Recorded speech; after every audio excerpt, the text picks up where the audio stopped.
शुभम, काय चालेल स्वयंपाक? मला एक सांग, याच्यामध्ये तुम्ही मीठ टाकता का? मीठ थोड्या प्रमाणात लागेल तसं वरण ताटाला वाटतं. वरण ताटाला टाकता आणि कलर टाकता का तुम्ही? शिऱ्याला वगैरे कलर. शिऱ्याला भाताला पण टाकता?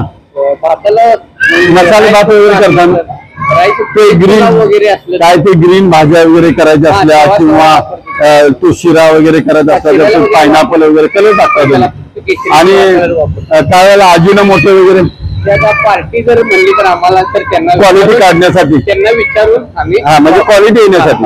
शुभम, मी सांगतो तो आचार्याचं काम एकदम जबरदस्त करतो, तुला मागणी आहे. पण 3 गोष्टी लक्षात ठेव.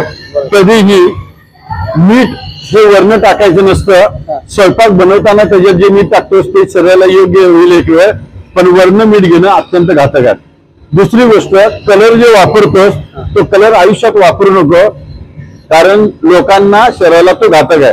आणि तिसरा विषय म्हणजे अजिनोमोटो वापरतोस ना, तो आयुष्यात वापरू नको, कारण तो तर शरीराला अत्यंत घातक आहे. या 3 गोष्टी तू लक्षात ठेव. आणि ज्या लोकांचं तू जेवण बनवायला जातोस त्यांना पण हे सांग की या 3 गोष्टी आपण विसरायला पाहिजेत, की मीठ हे कधीही वर्ण घ्यायचं नाही, टाळायचं.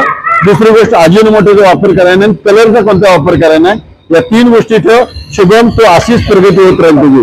धन्यवाद. माहिती दिल्याबद्दल बहुत धन्यवाद. पुढे मी वापरणार पण नाही आणि पुढे पार्टीला पण. वा वा, अभिनंदन अभिनंदन.